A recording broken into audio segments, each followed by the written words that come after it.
Om Ajnanatimirandasya Jnananjanashalakaya Chakshur Unmilitam Yena Tasmai Shri Gurave Namaha Shri Chaitanya Manobhishtam Sthapitam Yena Bhutale Swayam Rupah Kada Mahyam Dadati Swapadantikam Vandeham Shri Guru Shri Yuta Padakamalam Shri Gurum Vaishnavamscha Shri Rupam Sagrajatam Sahagana Raghunathanvitam Tam Sajivam Sadvaitam Savadutam Parijana Sahitam Krishna Chaitanya Devam Shri Radha Krishna Padan Sahagana Lalita Shri Vishakhanvitamscha.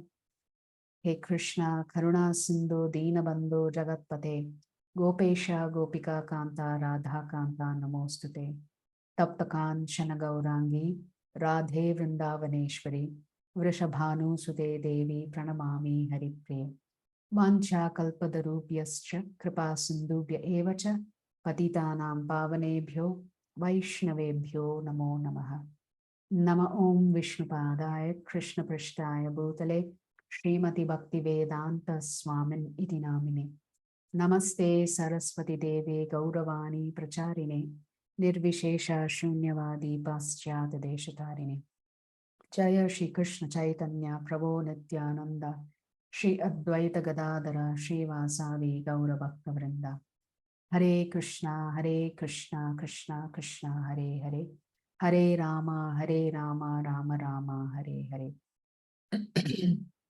Mukam karoti vachalam pangum langayate girim yat kripatamaham vande Shri Gurum Dinatarinam Paramananda Madhavam Shri Chaitanya Ishwaram. So Hare Krishna devotees, a very warm welcome to chapter 12 of the Bhagavad Gita. But as we normally do, we do review the previous chapter so that we can just refresh our memory and understand the connection between one chapter to another. So in chapter 10, the Lord had concluded the chapter by saying, you know, with just a single fragment of myself, I pervade the entire universe. And up until now, from chapter 7, 8, 9, 10, Krishna has been describing his opulences. One is it's an audio form of all of the opulences, a description. The other thing to remember is that all of these opulences fall in the category of impersonal. It means the Lord so far has been describing various facets of his energy and how his energy just pervades the entire universe. So you could look at it in two ways. So in chapter 11, Arjuna requests to actually see this vision of the Lord of how he pervades the entire universe.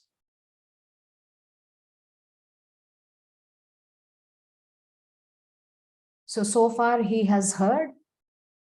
The second aspect now is he wants to see. So he's heard the Lord talking about his energies, how he's the taste of the water, he's the light of the sun and the moon, of the river, he's the Ganges, of the Vedas, he's the Samaved, of all sacrifices, he's the sacrifice of his own names, chanting his names. So he has told Arjuna how he can remember him by seeing him in everything. That's nice. But now Arjuna really wants to see him. Now what's puzzling is that Arjuna has been seeing him all the time. So why suddenly he wants something extra, something special? There must be some reason. So chapter 11 begins with Arjuna's mood. His illusion is over. He has accepted the Lord as a supreme Lord. He's completely satisfied. But his mood has changed. He's making a very humble request. to see the Lord, this universal form of the Lord. So this, what we discussed on Friday, is that this universal form of the Lord is just the sum total of all material creation, including the demigods, including the planets in which they reside, all in one form called the Virat Rupa form. So everything that exists in the cosmos is put in one place and shown to Arjuna as the Vishvarupa Darshana Yoga. That's the title of chapter 11. But Arjuna has been seeing the Lord all along. He's been associating with Lord Krishna. Why does he need to see a different form all of a sudden? What's the necessity? He has seen the highest form. Now he's asking to see the form that is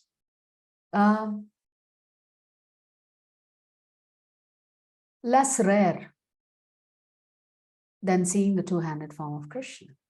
Why would he want to do this? He already has the topmost vision. As we were reading chapter 11, Lord Krishna says,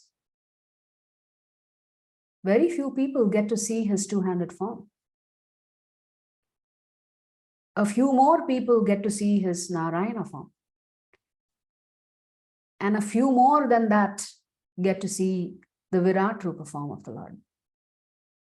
So if Arjuna has had the highest vision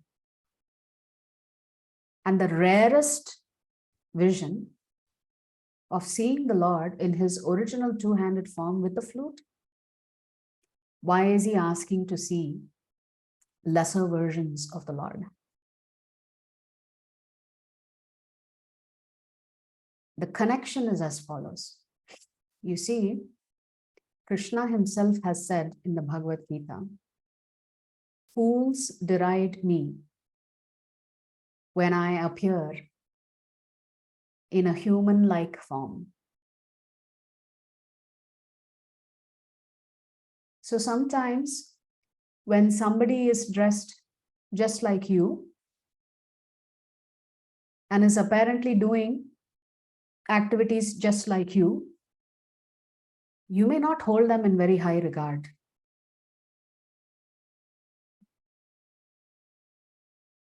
But if that same person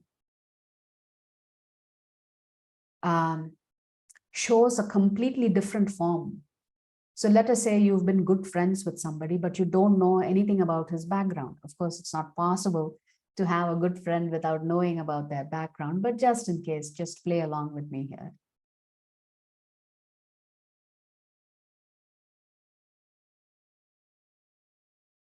So you've been good friends with somebody and you have a very intimate relationship with him, very close friendship with him. And suddenly one day you discover he's a powerful man, he's the richest man in the universe.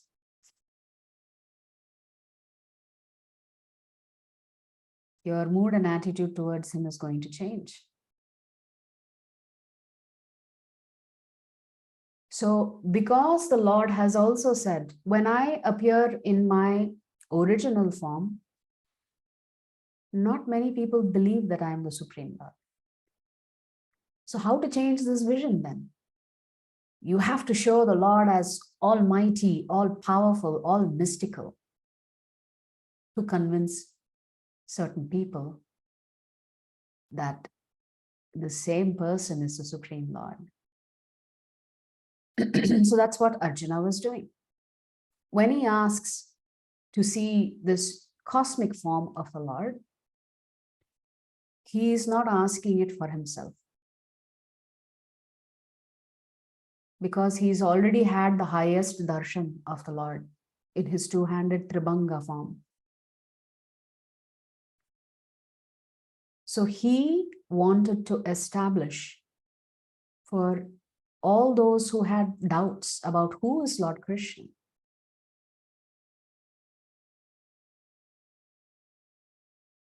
So when the Lord shows his Vishwarupa Darshan,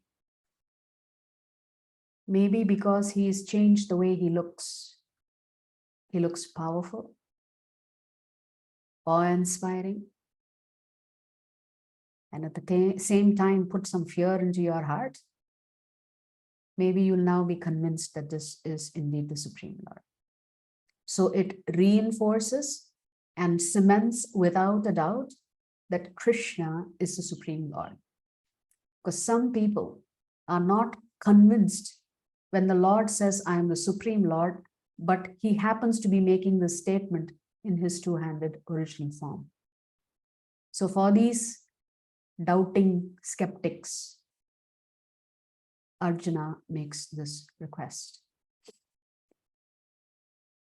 Second thing that gets established is that especially in today's society in India, there are some personalities that go around telling you that they are God, claiming this title of Bhagavan. So when Krishna shows his Virat Roop form to Arjuna, Krishna is teaching us that we should not accept just anyone as Bhagavan.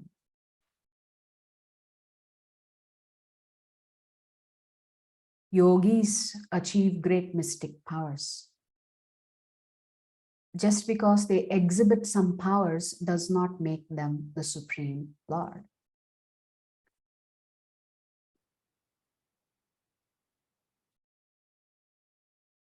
So there can be only one God, there can be only one Supreme Lord, and that's Lord Krishna. Nobody competes with him, and nobody can compete with him. However, mystic powers can be acquired through yoga. But unfortunately, people get easily fooled when someone shows some mystic power. So you see, at the end of the day, we are attracted to capabilities that somebody has that we don't have ourselves. Great power. So we fall down at their feet if somebody produces something out of thin air. So Krishna is also using this opportunity to indirectly tell us, no one is God except him. So just because one exhibits magical powers does not necessarily mean that makes you Paramatma or Swayam Bhagavan. You know. So this was a little bit of a background on this chapter. Now, one more interesting facet is that in the shlokas, in one of the shlokas, Krishna says, I have to give you special vision to see this form.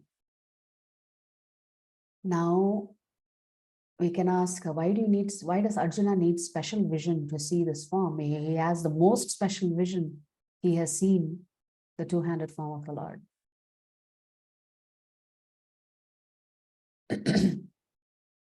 Because Arjuna was so used to seeing the Lord in his two-handed form, and he had the highest vision, the Lord had to actually degrade his vision so he could see the cosmic form.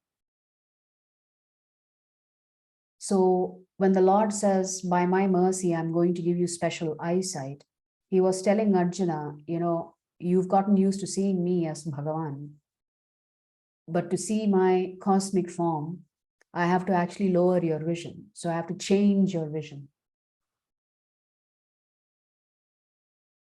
And then the Lord tells Arjuna, you can see whatever you want in this. Your desires are also represented here in this cosmic form. So Krishna describes himself very briefly, this cosmic form, as if to warn Arjuna, you are about to see something that is so awe-inspiring. And at the same time, It's going to put fear into you. So he's giving Arjuna a warning. Prepare yourself, because what you're about to see may put a lot of fear in you.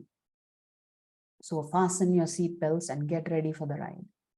So the entire Vishwarupa Darshana begins with the Lord describing himself very briefly, telling Arjuna what he's going to see. And then Sanjaya describes what he's seeing. And then Arjuna describes what he's seeing.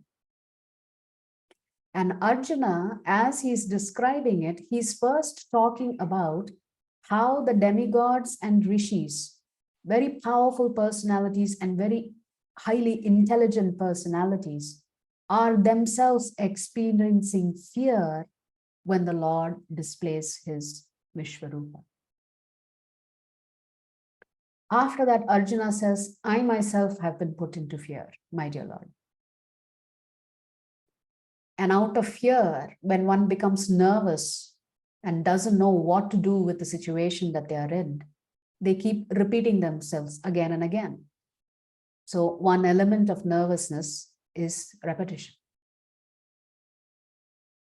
And Arjuna begins his prayer by repeating the same thing. He's calling the Lord in different ways. He constantly says, I'm afraid. This thing has put me in great fear. And finally, he asks, who are you and what is your mission? And the Lord says, I am time. And what is the Lord's mission? He's come here to kill. So for the first time, Krishna is telling Arjuna, I have already put to death all these people. You don't know it. But either I can kill them directly or I can use you to kill them. So become my instrument, because if you become my instrument, it benefits you. So you shouldn't think that because Krishna is not killing all these soldiers on the battlefield himself, he is trying to hide. You see, Krishna is so merciful to the devotees. He would rather allow the devotees to take credit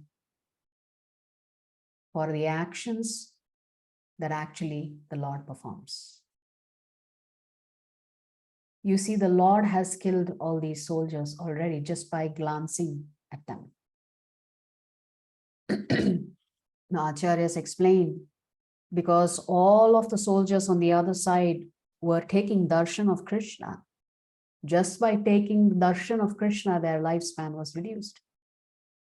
It was not anything that Arjuna did. But still, who gets credit at the end of the day in this war, this great war, Mahabharat? Arjuna and the Pandavas get credit. Wouldn't we all love to work for a boss like this in the corporate world? Where they do all the work and just put you in the front and say, actually, my employee did this. Of course, as a nice employee, you don't shirk your duties and responsibilities. You still do your duties and responsibilities. But we would all love to work for someone in the corporate world or anywhere who acknowledges our service. Here, the Lord is saying, I have already put all of them to death. You become my instrument and you take the credit.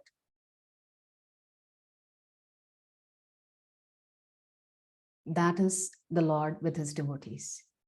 He's always giving credit to his devotees, even though it's the Lord who is the master and controller of everything. And as Arjuna prays, he glorifies the Lord. He repeatedly offers obeisances to the Lord. He begs for forgiveness. He tells the Lord, my God, I've taken you for granted. I've been very familiar with you. I've joked with you. And he's begging forgiveness now because his mood has changed from one of friendship to one of awe and reverence. So you see, The minute Krishna changes his looks, the relationship changes. So in his two-handed form, Arjuna was a deep, intimate friend of the Lord. But the minute the Lord shows his Vishwarupa, relationship has changed. Because suddenly Arjuna is discovering, oh my God, the person who I claim to be my best friend is actually this powerful personality. So he begs for forgiveness. And then he offers a prayer, a request. As part of his prayer, he asks the Lord, my dear Lord, I've seen enough. I don't think I want to see anymore because I'm seeing some ghastly scenes.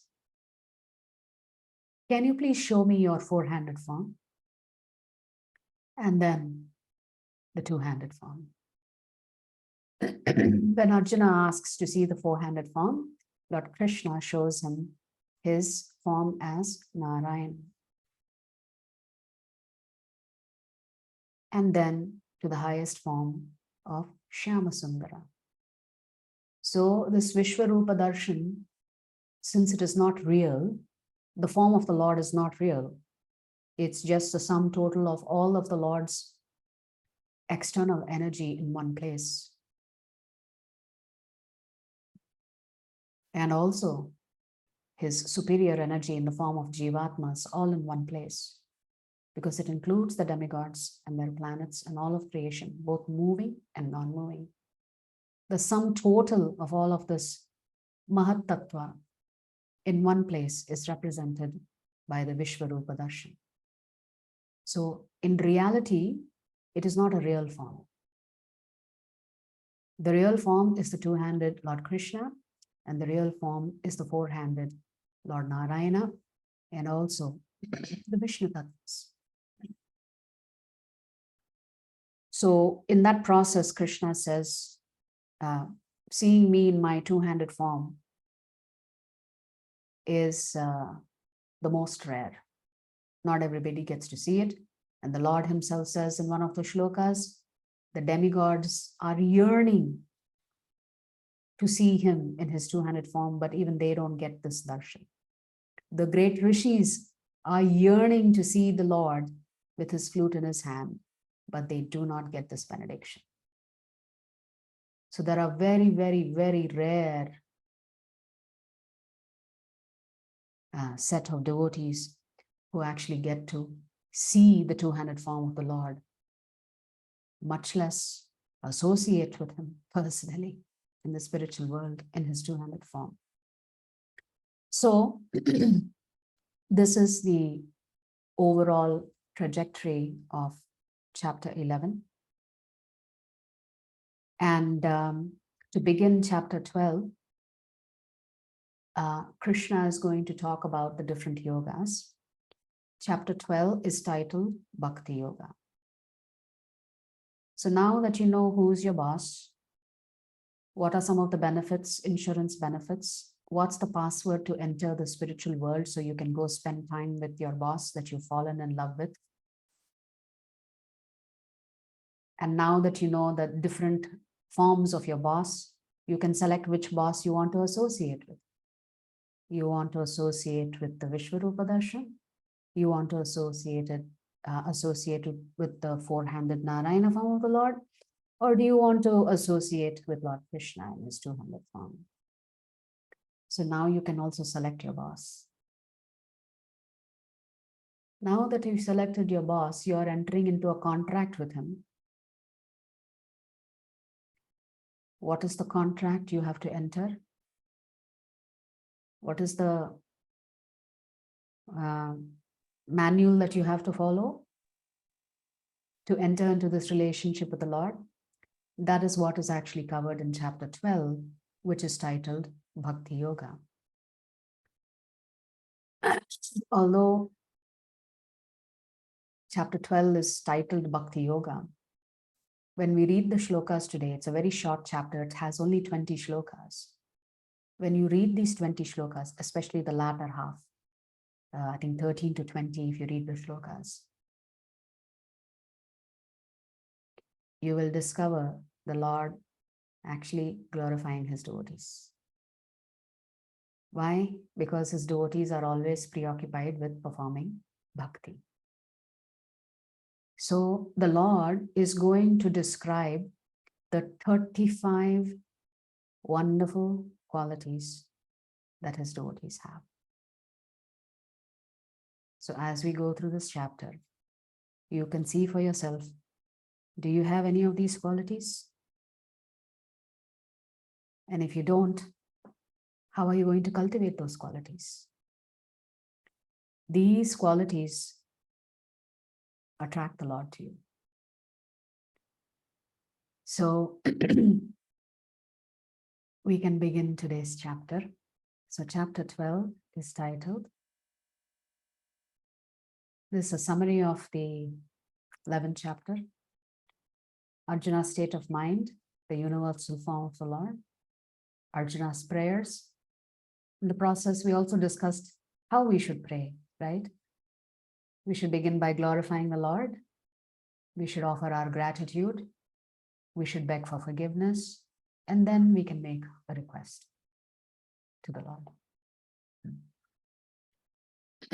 I heard from another preacher, very wonderful statement that he made in one of his classes. And perhaps maybe the original statement may have come from His Holiness Radhanath Swami Maharaj. But anyway, the saying goes like this, that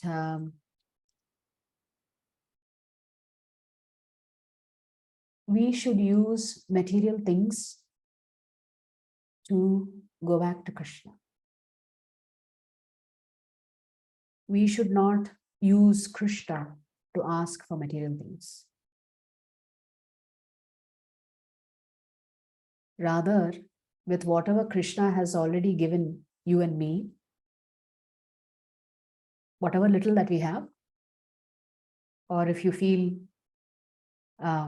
very grateful and you think the Lord has given you too much in your life and you're not able to wisely use all of that too much to serve him, whatever it is that the Lord has given you, we can use our intelligence to use it to go back to the Lord, rather than to go to the Lord and use him to ask for more material things.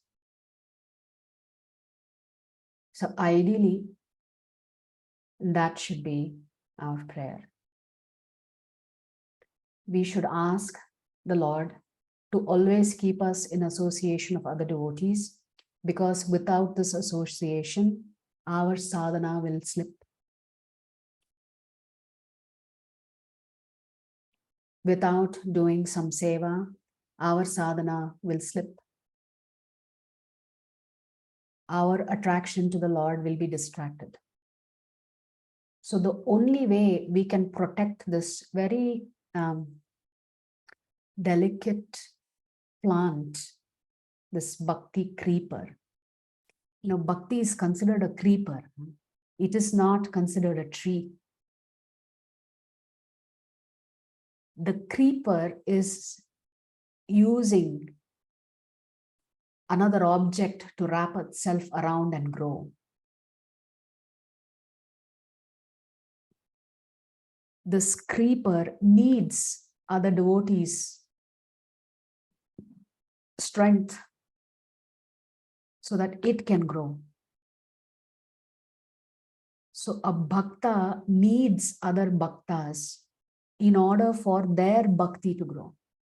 It cannot be done independently. It just cannot be done independently. In chapter 10, the Lord has already said, what do his bhaktas do? They spend time with each other. They spend a lot of time with each other, talking about the Lord, glorifying him, discussing his pastimes, talking about his instructions. This is the preoccupation of the Lord's bhaktas. So today's chapter is titled Bhakti Yoga. And the one-word summary for today is going to be the manual or the key performance indicators.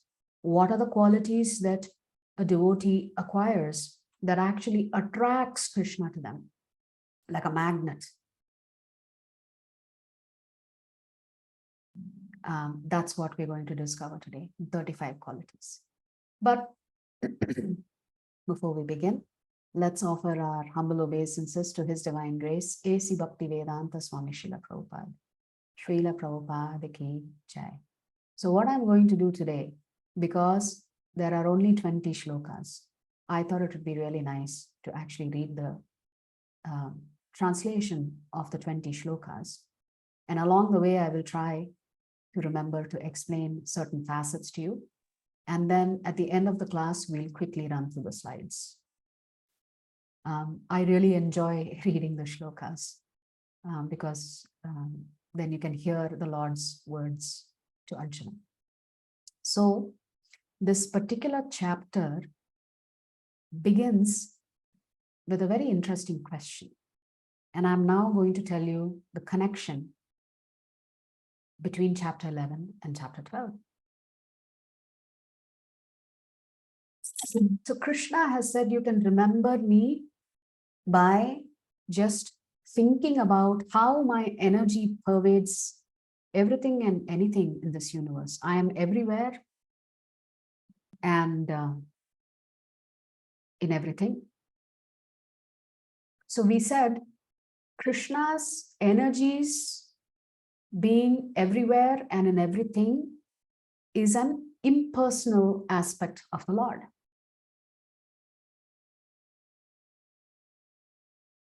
And in chapter 11, the Lord has said, there are very few people who worship me in my original form as Lord Krishna. They don't know me, but those who know me worship me as Lord Krishna. So now in the Bhagavad Gita, you've heard about some people worshipping the impersonal aspect of the Lord in the form of his Vishvarupa. And you've heard that it's the rarest of the rarest of the rarest of the rarest of the devotees who actually worship the Lord as Lord Krishna. So now Arjuna is going to ask an important question. He's going to ask, which type of worship is better? Worshipping the formless aspect of the Lord or worshipping the form of the Lord?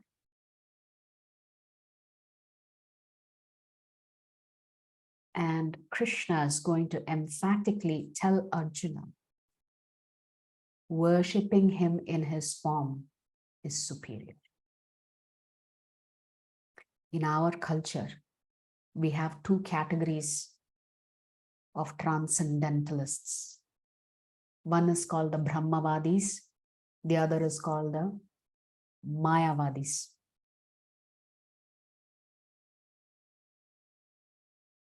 The Brahmavadis prefer to worship the formless aspect of the Lord. Although the Mayavadis are categorized as transcendentalists, however, they want to merge with the Brahma Jyoti, and as a matter of fact, they don't believe there is difference between Brahman and Parabrahman. So technically in Vaishnava culture, we don't consider Mayavadis to even be devotees. Actually, I was reading a purport. We have a Bhakti Shastri exam coming up on Sunday, and I was reading a purport, one of the purports of chapter 8. And Prabhupada says in that purport, the Mayavadis don't know they have committed the greatest offense by claiming that there is no God, that everybody is God. Essentially, they have taken over the position of the God, of the Supreme Lord, by saying we are all God. It's just that we don't know it. That is the single biggest offense that one can commit against the Supreme Lord. To tell him, I am God, you are God, everybody is God. So essentially, God doesn't exist. So in Vaishnava culture, we say that the Mayavadis are almost equivalent to atheists. because they don't believe that there is a Supreme Lord. So Arjuna, we'll read the shlokas now. Arjuna inquired, which are considered to be more perfect? Those who are always properly engaged in your devotional service, or those who worship the impersonal Brahman, the unmanifested, which is the Brahma Jyoti. Brahma Jyoti is actually the light emanating from the Lord's own body. The Supreme Personality of Godhead said, those who fix their minds on my personal form are always engaged in worshipping me with great and transcendental faith, are considered by me to be most perfect. Krishna is not rejecting the worship of his formless aspect. Krishna is simply stating here what he considers is most perfect. Anybody who is worshipping either his four-handed form as Narayana, or better, his two-handed form as Krishna, Krishna is saying they are most perfect. What are they doing? They fix their minds on my personal form. After they fix their minds on my personal form, what is Lord Krishna saying? They are always engaged in worshipping me. And how do they do it? With faith. With faith. So of the 35 qualities that Krishna is going to talk about his devotees, faith is number one. They have great and transcendental faith. And because they have faith in me, they worship me. Always, Krishna is saying. The mind is always thinking of me, and their body, mind, and senses is always engaged in worshipping me, doing seva. In shlokas 3 and 4, the Lord is saying, but those who fully worship the unmanifested, which is the Brahman feature of the Lord, that which lies beyond the perception of the senses, the all-pervading, inconceivable, unchanging, fixed and immovable, the impersonal conception of the absolute truth, by controlling the various senses and being equally disposed to everyone, such persons engaged in the welfare of all at last achieve me. Krishna is saying, there is some hope for those who are worshipping my formless aspect. It's all right that they're worshipping my formless aspect. One day they will become attracted to my form and ultimately they will achieve me. For those whose minds are attached to the unmanifested, impersonal feature of the Supreme, advancement is very troublesome. Krishna is saying, actually, Krishna uses the word, these embodied souls who worship the unembodied. So Krishna is saying, you yourself are occupying a body. And through this body, you are experiencing everything. But you want to become bodiless, and you also want to experience the bodiless through worship. And Krishna says that's going to be problematic. How can you meditate on some white light? How long can you meditate on some white light? It's very rare people have that ability to worship and meditate on something that doesn't exist, or something that exists but is not visible for you. You're not able to interact with it because it is impersonal. How do you interact with light? How do you demonstrate your love and affection for light emanating from the Lord's body? You cannot. So this impersonal worship, or worshipping the impersonal aspect of the Lord, means there's no relationship. Relationship means service. Service means love. Service means you understand that your position is the servant and somebody else is the master. But when you just want to merge with the Brahma Jyoti, you're not doing anything. And therefore, Krishna says, advancement is very troublesome because you have nothing to do. At some point, you're going to get bored and think, what am I doing here? Nothing. To make progress in that discipline is always difficult. So see, Krishna is saying, one, it is very troublesome. Now he's saying it's always difficult for those who are embodied. You have a form.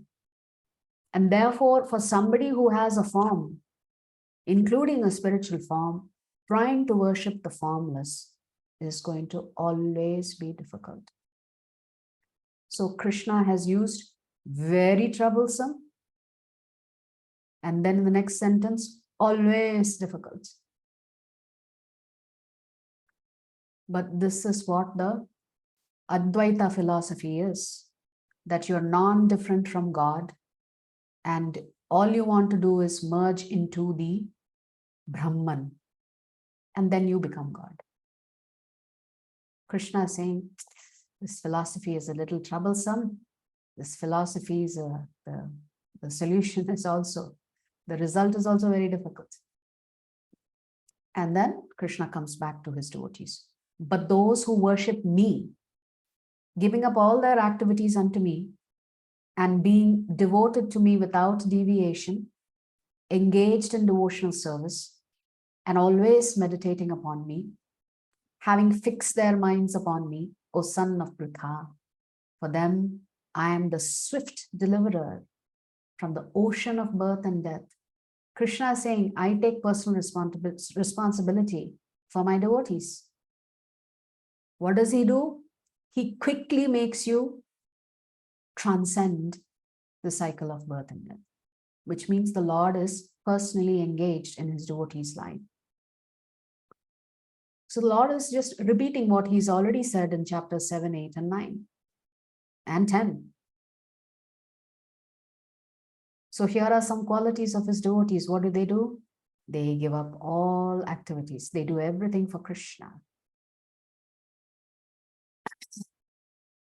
Fixed attention, no deviation from Krishna. No worship of anybody else other than Krishna. Always meditating upon him. The mind's fixed upon me. For such devotees, by the way, this is a reference to the pure devotees of the Lord. For them, I am the swift deliverer from the ocean of birth and death. And now, Krishna is going to talk about the yoga ladder again. So what does Krishna want you to do first? Just fix your mind upon me, the Supreme Personality of Godhead, and engage all your intelligence in me. Thus, you will live in me always without a doubt. What is Krishna's preference? Is to become his pure devotee, which he's already described in shlokas 6 and 7. So that's his first instruction. In the next shloka, Krishna is going to give Arjuna another option. My dear Arjuna, O winner of wealth, if you cannot fix your mind upon me without deviation, then follow the regulative principles of Bhakti Yoga. In this way, develop a desire to attain me. So this is mixed bhakti. This is not pure bhakti. Pure bhakti is 6, 7, and 8 shlokas. Shloka 9, you and I still have some material desires. Krishna is saying that's okay. If you can't give up your material desires and only be thinking of me and dedicate your entire life to me, Krishna is giving the next best option. What's the next best option? Simply follow the instructions of the acharyas.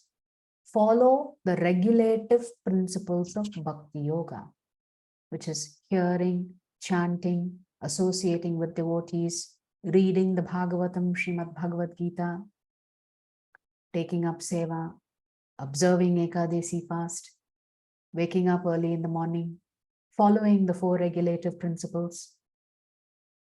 Krishna says, by regulating your activities, you will develop a desire for me. So this is what you and I are trying to practice.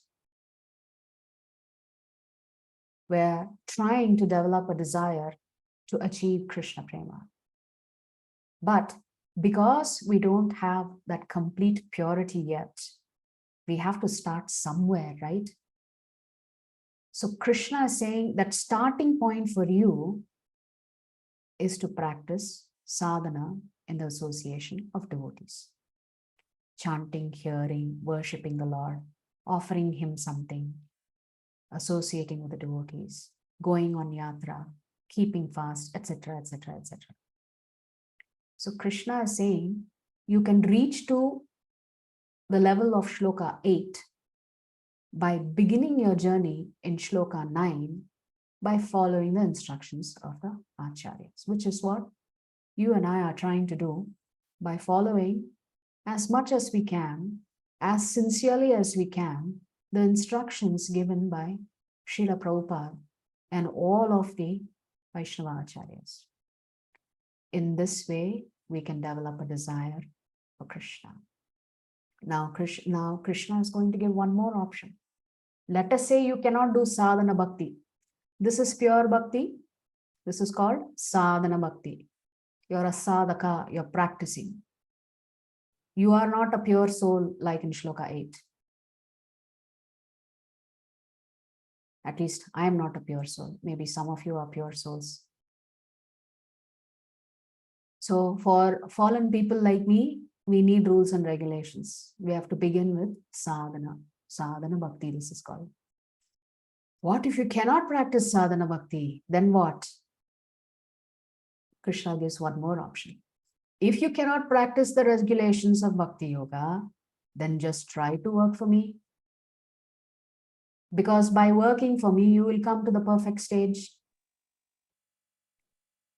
So Krishna has come to karma yoga. From bhakti yoga to sadhana bhakti to karma yoga. He is not come to dhyana yoga or jnana yoga, although they are the next rungs, they are the rungs below that. Why? From bhakti yoga, Krishna has come down 2-3 rungs to karma yoga. Karma yoga is the bottommost of that particular ladder. Why? Because Krishna says the only difference between bhakti yoga and karma yoga is in karma yoga, you're working for yourself. In bhakti yoga, you're working for Krishna. So Krishna is saying, if you cannot follow regulative principles, then at least try to work for me. Because by working for me, you will come to the perfectional stage. If you don't want to work for me, but you're interested in some results, Krishna gives one more option. If, however, you are unable to work in this consciousness of me, then try to act by giving up the results of your work and try to be self-situated. So this is Nishkama Karma Yoga. Whatever you do, you're doing it because you love doing that particular duty. But you're not interested in the results. Krishna is saying, then it's okay to give up the results. You don't need to be attached to the results, but just be situated in the self. This is Nishkama Karma Yoga. Now Krishna is going to come to Jnana Yoga. So from Bhakti Yoga to Karma Yoga to Nishkama Karma Yoga to Jnana Yoga. If you cannot take to this practice, then engage yourself in the cultivation of knowledge. So he's gone down to Jnana Yoga, now he's going to come up to Dhyana Yoga. Better than knowledge, however, is meditation. And better than meditation is renunciation of the fruits of action, which he's talked about here, Nishkama Karma Yogi. For by such renunciation, one can attain peace of mind. So the result for those who are practicing Jnana Yoga, Dhyana Yoga, and Nishkama Karma Yoga is peace of mind. But what is the result for those who are practicing Bhakti Yoga, They are experiencing transcendental bliss.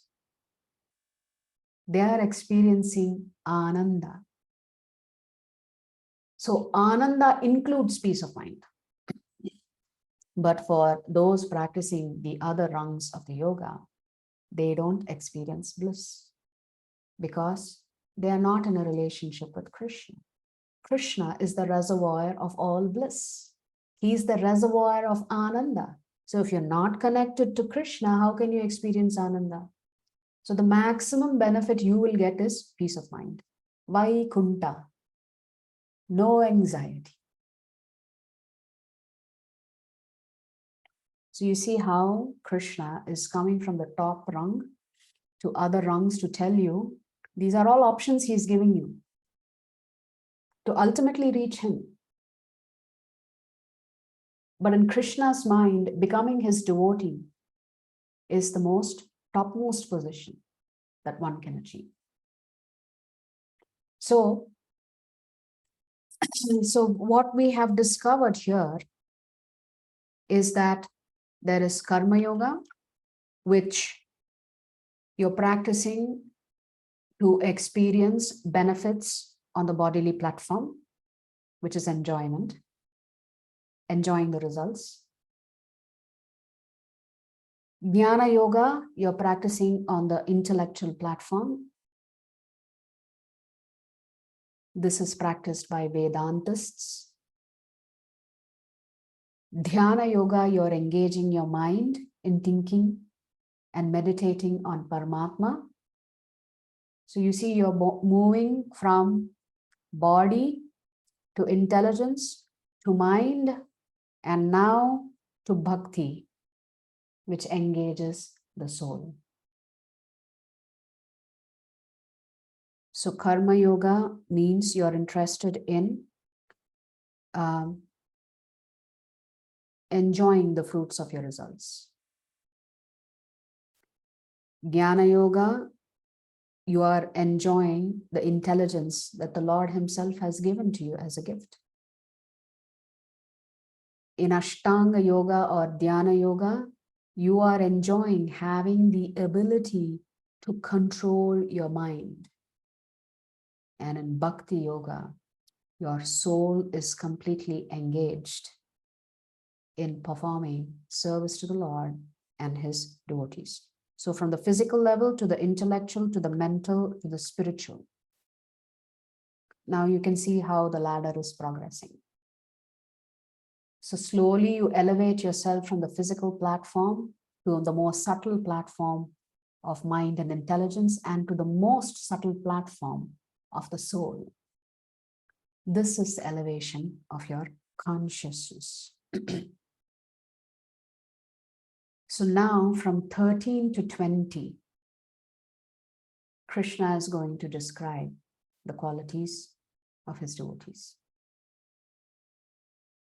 And you will notice how each of these shlokas end, clearly indicating that the devotee is very dear to the Supreme. So one who is not envious, but is a kind friend to all living entities, who does not think himself a proprietor and is free from false ego, who is equal in both happiness and distress, who is tolerant, always satisfied, self-controlled, and engaged in devotional service with determination, his mind and intelligence fixed on me, such a devotee of mine is very dear to me. Krishna is identifying the qualities of his devotees that he finds very dear. So no envy, a friend to all. You don't think you own anything. You don't have a false ego that everybody should worship me and bow down to me and fall at my feet and respect me. This is actually humility. Humility is not expecting anything for yourself, but giving all respect to others. I was reading some notes that I had made from a previous lecture that I had heard. So one day, King Akbar wanted to test Birbal. Of course, we all know that Birbal is brilliant. So he asked Birbal, you take two equal lines. You have to make one line longer than the other without cutting or reducing the line. And Birbal very quickly solves the problem. So if you have two equal parallel lines, how do you make one longer without erasing either one of the lines? Very simple. You just elongate one line and then that line becomes longer. And this preacher was wonderfully saying, this is humility. Humility is not thinking less of oneself. Humility is thinking great of others. So therefore, in Vaishnava culture, glorification of other devotees is one way to cultivate your humility. When you're constantly glorifying all the other devotees and looking at only what they have positive in them, then you are developing humility. So you don't have to reduce your line. You have to increase the line of other devotees, glorify them. By glorifying other devotees, you're putting yourself in a humble position. So humility doesn't mean thinking that you are less. It's just thinking less of yourself.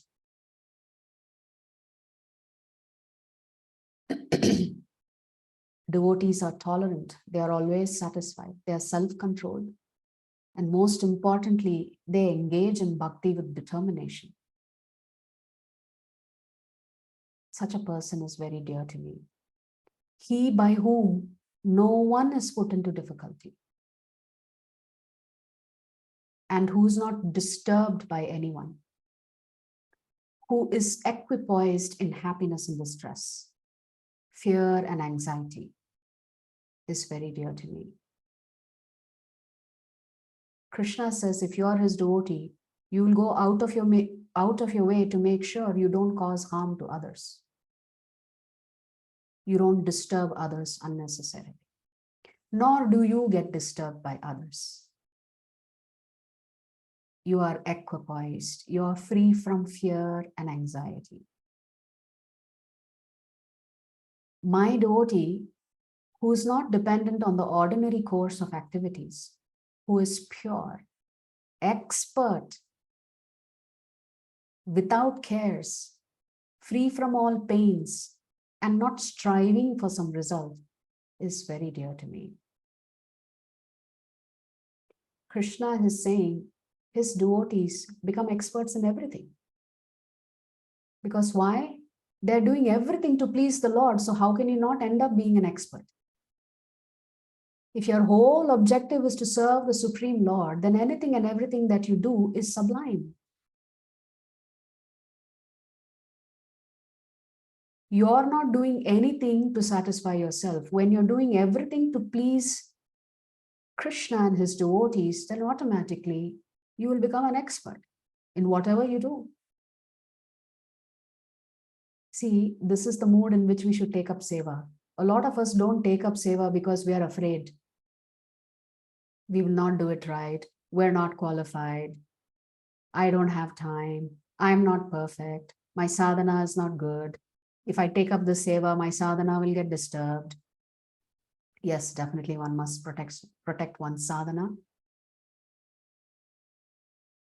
But when seva is there, you should pick up that seva and find how you can expand time to do your chanting. So it's a very nice instruction from Lord Krishna to us on how, when you get an opportunity to do a seva, you should take it up with both hands. You should not look a gift horse in its mouth. But we always come up with reasons. No, I can't, I'm too busy. I have to do this, or I have to take care of this. Yes, one definitely has householder responsibilities, no doubt. But if you're not taking up any seva, then how are you going to become an expert? Krishna wants you to become an expert.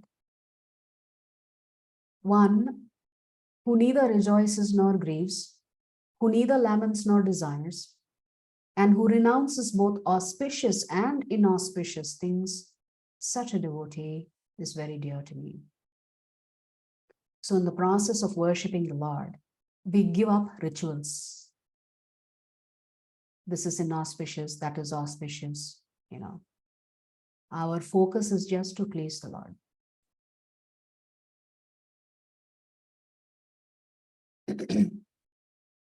So when there was a lunar eclipse in November, we were all in Vrindavan. Some devotees have come from an upbringing where they want to observe the lunar eclipse strictly, which means no eating, taking bath a couple of times, or whatever it is that they have been taught in their family. They want to observe these things. But as a devotee, you need not observe it. Rather, you should chant and take up more seva on the day of the eclipse. So chanting the names of the Lord during so-called inauspicious times. Inauspiciousness does not exist when you're chanting. So there will be some devotees who will follow these do's and don'ts related to eclipses, etc. But some devotees will not follow it because they have understood that Krishna prefers that you're always thinking of him and always worshipping him. Bas, that's all that's required. All other rituals are not relevant or important to the Lord. One who is equal to friends and enemies, who's equipoised in honor and dishonor, heat and cold, happiness and distress, fame and infamy, who's always free from contaminating association, always silent and satisfied with anything, who doesn't care for any residence, who's fixed in knowledge, and who's engaged in devotional service. Such a person is very dear to me. So what does it mean when Krishna says you should be always silent? Silent does not mean Maunavrata. Prabhupada beautifully explains silence means always talking about Krishna. That is real silence. Artificial silence is just closing your mouth and not saying much. But inside your brain may be very active, thinking about all kinds of nonsense things. But real silence is using your lips to chant the names of the Lord and using your lips to always be talking about the Lord, glorifying the Lord. That is proper silence. And the last shloka. Those who follow this imperishable path of devotional service and who completely engage themselves with faith, making me the supreme goal, are very, very dear to me, Krishna says. So in the last shloka, he's using two veris. So from shloka 13, every shloka ended with very dear to me, very dear to me, very dear to me. Now in shloka 20, Krishna is emphasizing those who are worshipping me, who are fixed up in faith, and their only goal is me and nothing else. Krishna is saying, such a person is very, very dear to me. So this is Bhakti Yoga, this chapter. This Bhakti Yoga, Krishna is not talking about in detail what kind of bhakti his devotees are performing. Rather, he's focused all his attention on the qualities his bhaktas have in the process of performing bhakti. So the single word summary for today is KPIs. So if you want to know if you're progressing on the path of bhakti, the best way is to really meditate on this chapter 20 and look at all of the qualities that Krishna is listing out and see, are you making progress?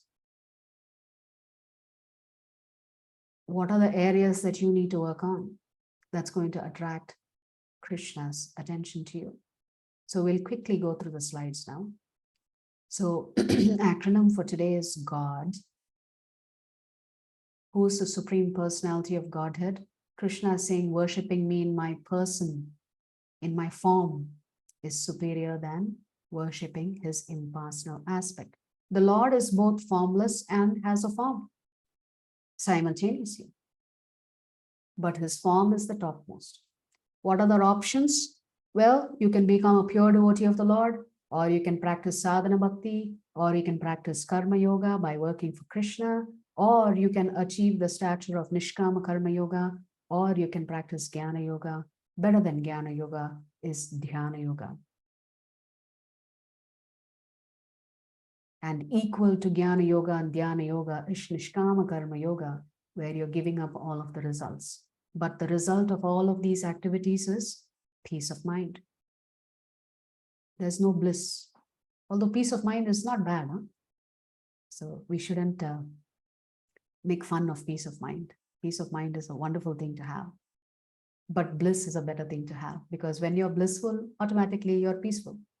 You have peace of mind. So what is the devotee's disposition? Qualities we saw from 13 to 20. Kleshodikatarastesham avyakta saktachetasam avyakta hi gatir dukkham dehavadbhir avapyate. So the mind has to be in a great deal of struggle to worship the formless aspect of the Lord.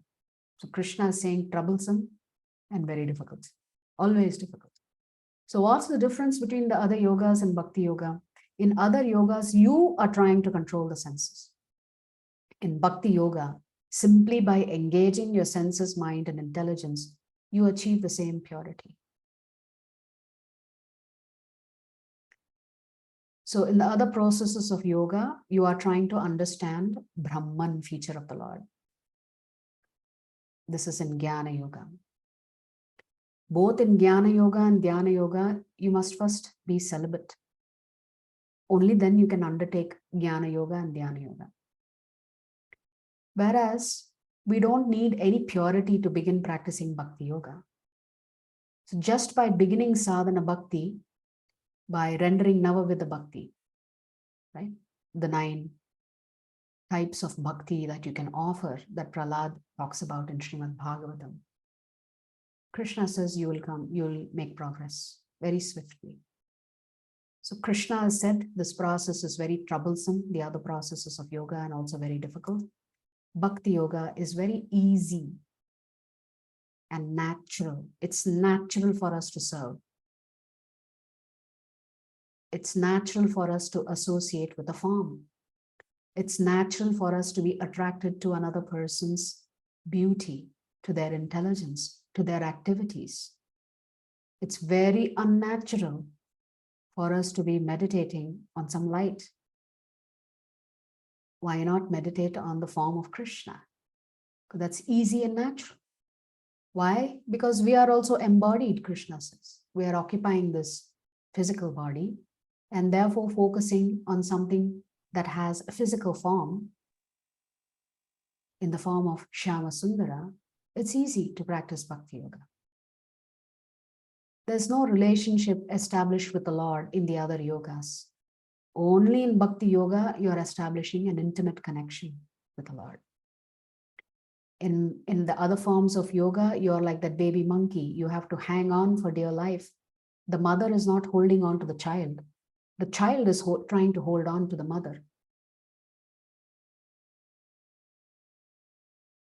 Whereas in Bhakti Yoga, Krishna is holding on to you. You don't have to hold on to him. You just need a little bit of faith. Krishna is like that cat, just come to pick up the kitten and you're safely in his mouth. The partial realization comes from the other processes of yoga. The Brahman realization is the Sat feature of the Lord, and Paramatma realization is the Sat and Chit feature of the Lord. However, only in Bhakti Yoga do you have complete realization of Sat Chit Ananda Vigraha, the form of Shyamasundara, which is Satchidananda. So we talked about how Krishna comes down a step. He prefers that you become his pure devotee, but if you can't, then you have to practice sadhana. If you can't do that, at least try to work for him until you develop some devotion. If you can't do that, then learn to renounce your results or cultivate knowledge or do meditation. Gradually, you'll come to the path of Bhakti Yoga. So, but the perfect Bhakta is doing this. Mayyeva mana adatsva mayi buddhim niveshaya nivashishyasi mayyeva ata urdhvam na samshayah. Just fix your mind upon me, the Supreme Personality of Godhead, and engage all your intelligence in me. Thus, you will live in me always, without a doubt. Krishna is saying, without a doubt, you will live in me. You will always abide in him, and he will also always be thinking about you. Just as the devotee is always thinking about the Lord is also always thinking about his devotees. Atachittam samadhatum na shaknoshi mai sthiram abhyasa yogena tato mam ichhaptum dhananjaya. My dear Arjuna, if you cannot fix your mind upon me without deviation, then follow sadhana bhakti. You will develop a desire to attain me. So initially when we tell you to chant, you may ask, why should I chant? Why twirl the beads over and over again and repeat the same name over and over and over and again, hundreds and hundreds of times? Because it benefits you. Nothing in Bhakti Yoga that you do does not benefit you. There is always a benefit, spiritual benefit for you.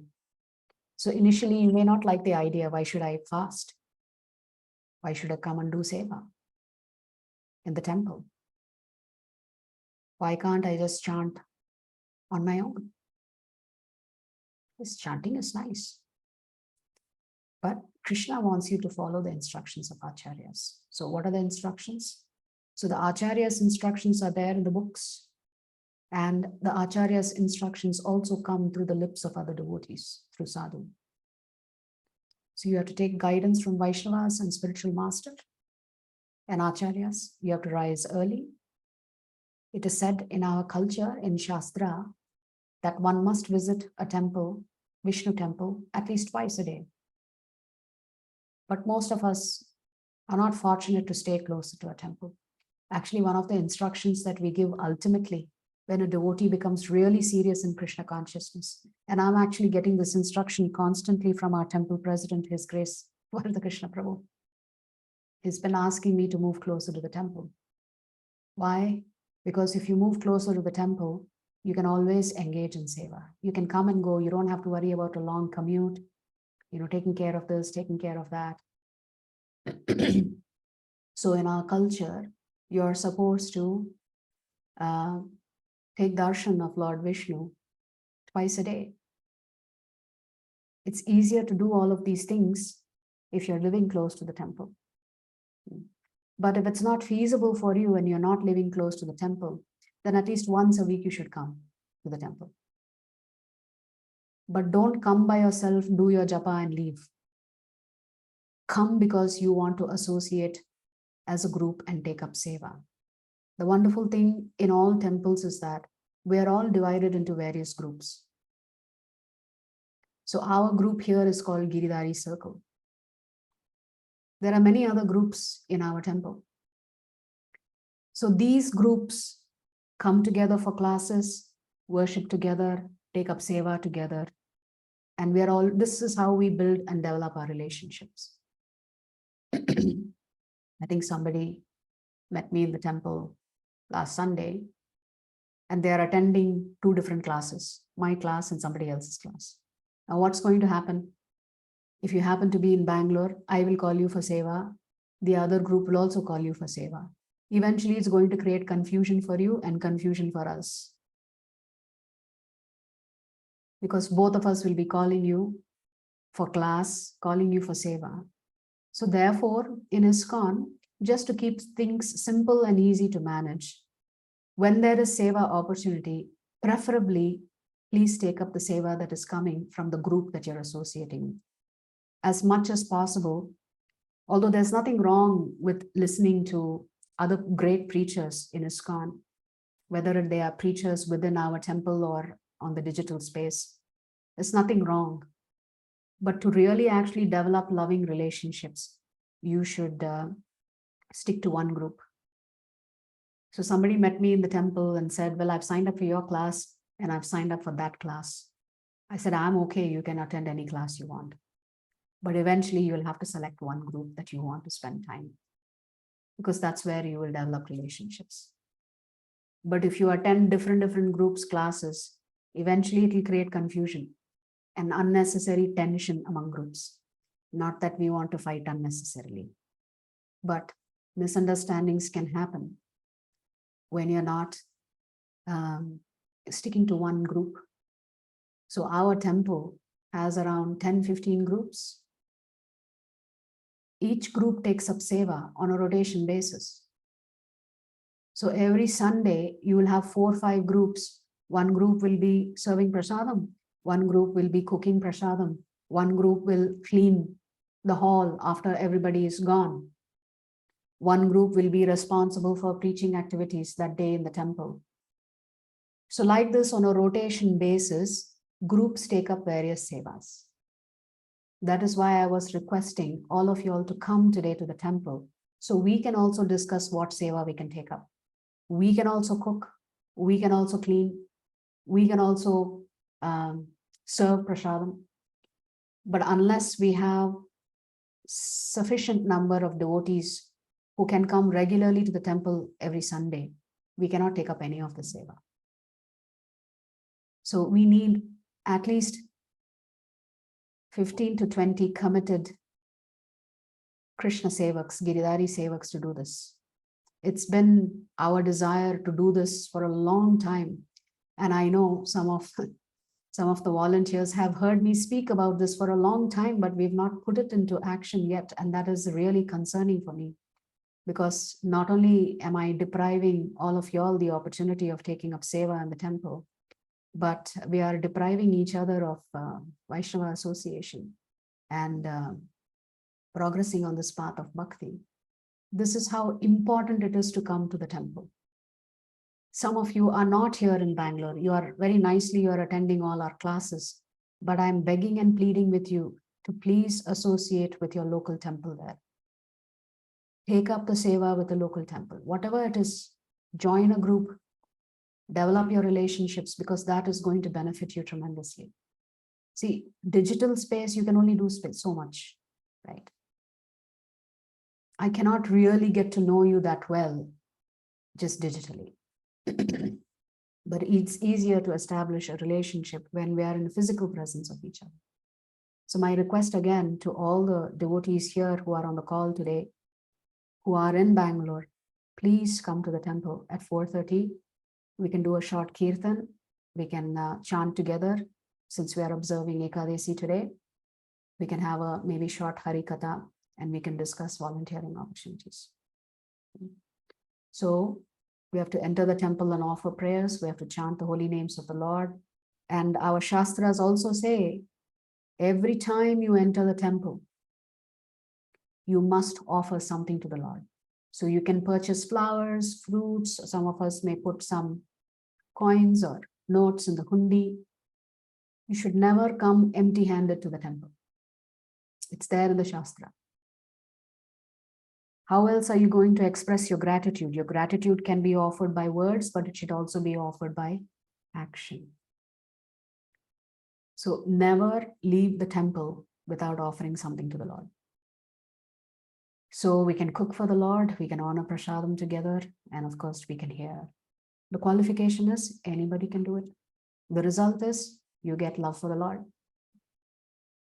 Says it's not a very complicated thing. So we talked about karma yoga, where you can start engaging your senses by working for Krishna. Even though you still have a desire for a lot of material things only, you're not interested in developing love for Krishna. But because you've been told Krishna is the Supreme Lord, this karma yoga says just add Krishna to the equation. And eventually you'll become a devotee. Give up the results, which is Nishkama Karma Yoga. So you're working for Krishna, you're doing it out of a sense of duty, but at the same time, you're not interested in the results because you're afraid the results is going to contaminate your consciousness. And therefore, you even reject the results or you give up the results. Krishna says that's also okay. Eventually, you will come to become a devotee. This beautiful photograph of the Supreme Lord associating with a fruit vendor. This pastime is there in Srimad Bhagavatam. So in those days, it was barter system. You don't pay cash to purchase something. You exchange goods to purchase something.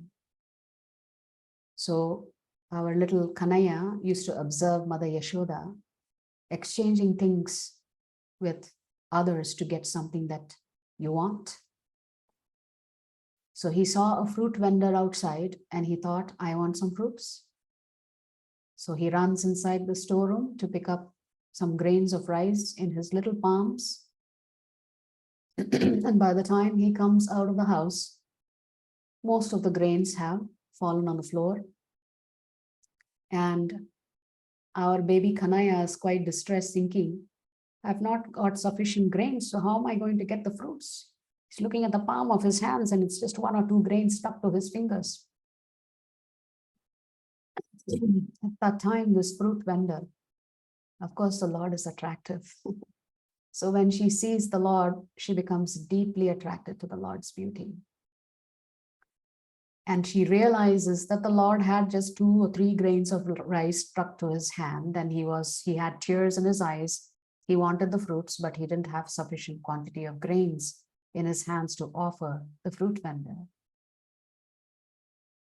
So, inspired by Yogamaya, this vendor tells the Lord, just call me Maya once and I will give you all the fruits that I have.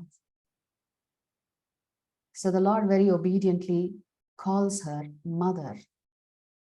And she experiences such joy that she gives up all her fruits to the Lord. The Lord was feeling very proud. An accomplishment. He got something for the first time. He was feeling like a grown baby, a grown boy now. He could also engage in the barter system and get something. He was learning something. So this fruit vendor eventually goes away and into the forest. And when she looks at her basket was empty. She had given all the fruits to the Lord. But when she goes into the forest, she notices that her basket is filled with jewels. The Lord saying, thanks for giving me some fruits. The Lord rewarding the vendor with his benediction. But then in her mind, you would think this is where the story ends. She has given something to the Lord and the Lord has benedicted her with a lot of jewelry. But in her mind, because she's laid her eyes upon the Supreme Lord, she's become so attracted to the Lord that she wants to go see him again. So she tosses away the jewelry from her basket, fills it up with fruits again, and goes back to Nanda Maharaj's house so that she can have this loving exchange with the Lord again. So this is how the Lord reciprocates with his devotees. The smallest of thing you can do for him, And for him, it is like you've done something phenomenal. You know, when you do the smallest of acts in seva of the devotees and the Lord thinks you are the greatest devotee. Even though you know you are not the greatest devotee, but in the Lord's eyes, you are perfect. Right? We came across some shlokas, 2 shlokas where the Lord says, even though my devotees may not be perfect, in my eyes, they are perfect. Their character may not be pure yet. So this is the dealings of the Lord with his pure devotees, as well as his devotees who are aspiring to be his pure devotees. So the devotees' attitudes towards themselves, first of all, we have to learn to love ourselves. If we cannot love ourselves, what is it that we have to offer others? So we have to learn to be kind to ourselves, forgive ourselves for whatever mistakes that we've made, but try to make sure we don't repeat those mistakes again and again. But move on. Move on and engage yourself in seva. Our devotee deals and interacts with other living entities. And how do they deal with the Lord? So how do you treat yourself? How do you treat others? How do you engage with the Lord? These 3 factors the Lord is looking at. Of course, a whole lot of other 35 such qualities. Nirmama, free from sense of proprietorship. Actually, when you do the fire yajna, one of the mantras you keep repeating is na mama, na mama, na mama. Whatever you're offering into the fire, you're telling the Lord, this does not belong to me, this does not belong to me, this does not belong to me. So hopefully by repeating it over and over again, it goes into your consciousness and you really realize that nothing belongs to you. This is one aspect of performing yajna, is you're acknowledging nothing belongs to you. Your body even doesn't belong to you. Everything has been given to you by the Lord. And therefore, we have to figure out how we use everything in the seva of the Lord. Being free from false ego, which means I don't have any designations. I am not a CEO, vice president, principal, vice principal, this kind of devotee, that kind of devotee, American devotee, Indian devotee, all these titles you have to give up. The only title you have to wear and live is that you are the servant of the servant of the servant of the servant of the Supreme Lord. That's the only title you care about. It's not that once you get initiated, you only think, oh, my job is to serve my Guru Maharaj. Yes, definitely. That's part of the equation. Your job is to serve the Vaishnavas who are around you. By serving the Vaishnavas around you, you are automatically serving your Guru Maharaj. So some devotees in their immature stage think that I only have to serve my Guru, I don't have to serve anybody else. But the best way to serve your Guru is to serve the Vaishnavas. Your Guru is not going to be happy with you if you are practicing bhakti on your own. Not possible. So we, as I said, that bhakti creeper is dependent on something else to grow. And that is the mercy of the other Vaishnavas, the association of the other Vaishnavas. That is what actually strengthens your creeper of bhakti. A devotee also understands, since nothing belongs to him, everything can be used in the service of the Lord. Anything and everything can be used in the service of the Lord. The devotee has to just figure out how to do that. So kindness to others, not just other human beings or not just to your family members, to everybody, including all Jivatmas.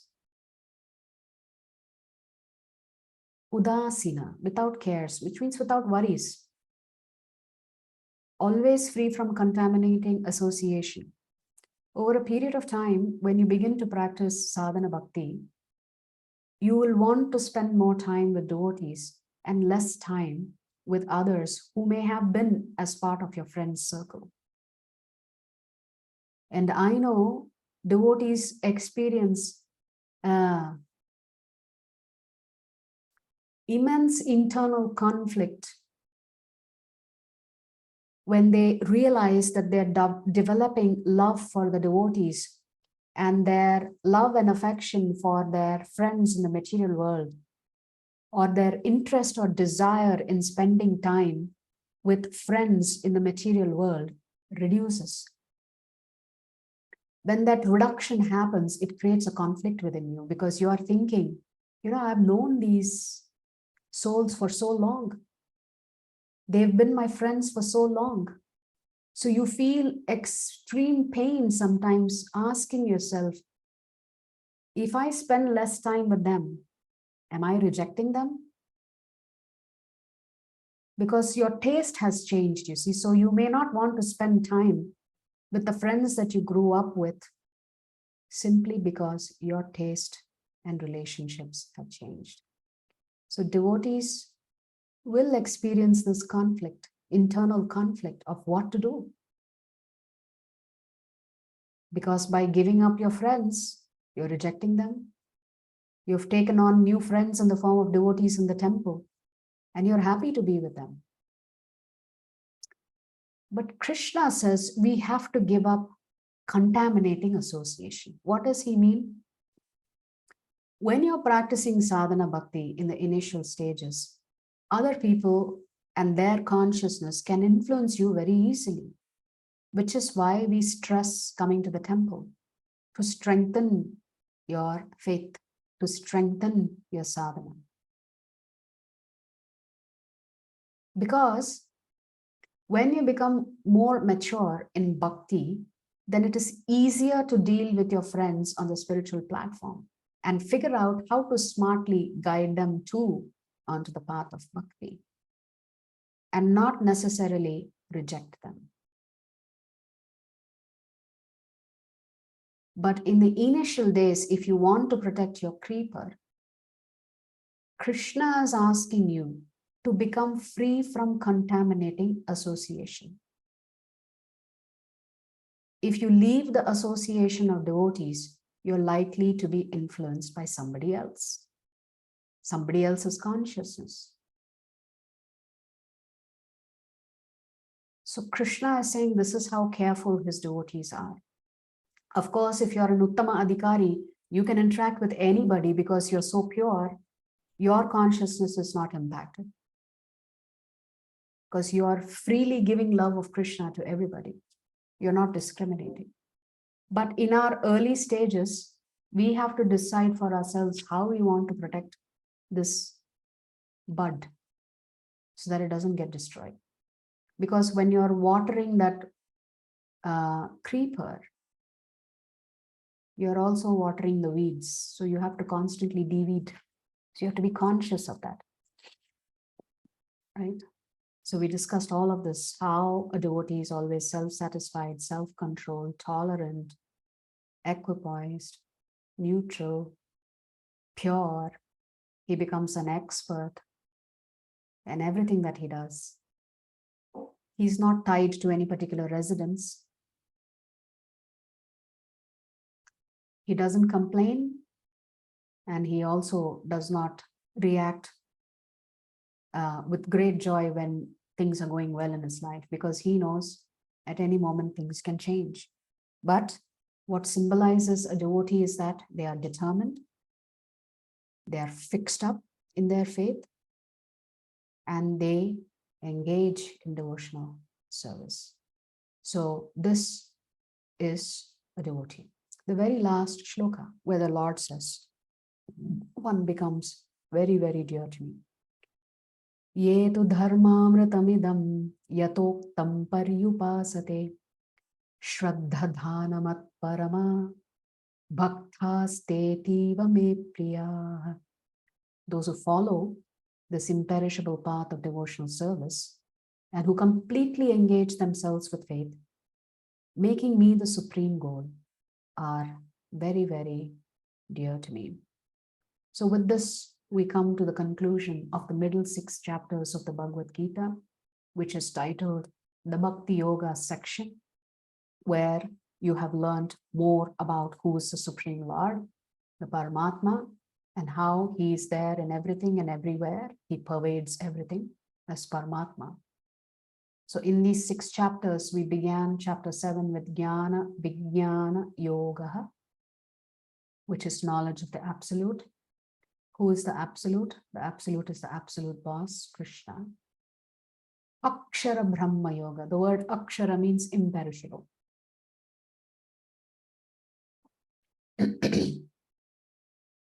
So if you work for such a boss, one of the benefits for you is that you are always under the protection of the Lord, which is, if you think about him at the time of death, the Lord guarantees that you will come back to him. That's the insurance policy. Then Raja Vidya Raja Guhya Yoga, the most confidential knowledge. What is the password to enter the spiritual world? To unlock the doors to the spiritual world is bhakti. Vibhuti Yoga, the word Vibhuti means opulence, the opulence of the Absolute. The real opulence of the Lord resides in his bhaktas. And in that, we talked about the Chatushloke, 10.8, 9, 10, and 11, where the Lord is talking about his devotees. And what are they doing all the time? So they're always engaging in service and talking about the Supreme Lord. So that's the opulence of the Lord. The opulence of the Lord is not himself, it's his devotees. And then the Vishwarupa Darshana Yoga. The Lord takes different forms. Depending on the form, your relationship will change. The most intimate relationship you can have is with the two-handed form of Krishna. A relationship of awe and reverence and worship you can have with Lord Narayana, in the mood of just servant and master. And then the impersonal side of the Lord in this Vishwarupa Darshan, which is his energy pervading everything. Finally, if you want to accept this job offer, what is the KPI? What is the thing that you need to work on? These are the qualities that the Lord talks about, the 35 qualities that his devotees have that make them very dear to him, which means you are the most valuable employee in the corporate world. You know how you have monthly corporate awards? Most valuable employee. Well, you can get the title with Krishna by developing these 35 qualities, becoming the most valuable person to Krishna. So the chapter is titled Bhakti Yoga or Devotional Service, but it is actually the qualities of the devotees that attracts the Lord's attention to you. So we want to become the most valuable employee. We need to understand, yes, I need to develop these qualities. That's what the Lord wants me to do. So by practicing sadhana bhakti, we can come to the path of perfection. So a quick summary of chapter 12, which is better, worship of formless or worship of form? Krishna says worship of form is better. And then he defines the difficulties of worshipping the formless and the ease of worshipping his form. And then he describes the qualities, 35 qualities of his devotees. So we'll stop here for the day. Vancha kalpadarupyascha kripa sindhu evacha patitanam pavanebhyo vaishnavebhyo namo namaha. Ananta Koti Vaishnava Vrindi ki jai. Jagat Guru Srila Prabhupada ki jai. Hare Krishna.